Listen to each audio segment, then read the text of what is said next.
Project tiger 2.0 शुरू हो रहा है। 14 जो एमएलएज है, ऐसी चर्चा है वो पाठक के आप लोगों के टच में है और जिम्मेदारी जैसा मंत्री तो है पे, क्या कहेंगे उस पे? क्या ये होने वाला है जल्दी हम देखेंगे? देखिए, एक बार अगर हमारे नेता एकनाथ जी शिंदे साहब ने अगर कोई बात ठान ली है तो उन्हें कोई भी नहीं रोक सकता। लेकिन हमें नहीं पता क्या होने वाला है, कौन किसके टच में है। लेकिन हमें ये पता है कि उद्धव ठाकरे, आदित्य ठाकरे अपने एमएलएज और सांसदों के टच में नहीं है। इस वजह से आप बगावत उनके पार्टी में देख रहे हैं। छोड़ के जाते हैं ये जो आमदार खासदार है, क्यों छोड़ रहे हैं इनकी पार्टियां और क्यों आप लोगों के साथ छोड़ रहे हैं? देखिए, ये लोग जनता से मिलते ही नहीं। जनता को छोड़िए, ये लोग तो सांसदों को मिलते नहीं, ये लोग एमएलओज को मिलते नहीं, ये लोग कभी घर से बाहर निकलते ही नहीं। और जब निकलते हैं तो यूरोप चले जाते हैं घूमने के लिए, निकलते हैं तो इंग्लैंड चले जाते हैं महीना महीना घूमने के लिए। तो ये लोग तो अपने आइवरी कैसल में रहते हैं। इन्हें ना गरीबों की पड़ी है, ना इन्हें महाराष्ट्र की पड़ी है।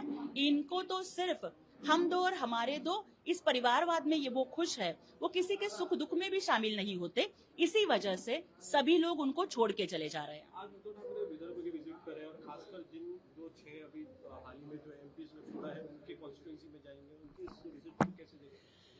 मुझे बताइए कि आप क्या करेंगे भाई, जब चिड़िया चुग गई खेत, अब आप घूम रहे हो। यही एमपी जरा आपके दरवाजे के सामने घंटों खड़े रहते थे मिलने के लिए, तब तो आप उनको मिलने का टाइम नहीं देते थे। देखिए, मातोश्री से मंत्रालय तक का अंतर कुछ किलोमीटर का है, लेकिन जो इंसान जब मुख्यमंत्री थे तब भी वो कुछ किलोमीटर का डिस्टेंस वो तय नहीं कर पाए। तो आज घूम के क्या फायदा होने वाला है? आज तो सभी लोग आपको छोड़ के चले गए।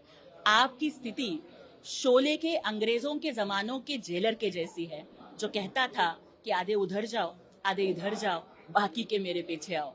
अब कोई पीछे रहा ही नहीं। और मुझे लगता है कि अब का उनका घूमना पार्टी के लिए नहीं है, बेटे के लिए है।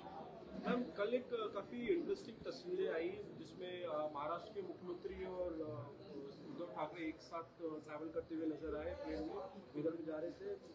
तो वो एक साथ ट्रैवल करते, कई चर्चाएं भी हो रही है, आप लोग कैसे? देखिए, महाराष्ट्र के सम्माननीय मुख्यमंत्री जर्नी कर रहे थे और हमने देखा न्यूज के द्वारा कि उसी विमान में उद्धव जी, आदित्य जी और बाकी के यूबीटी के नेता भी थे।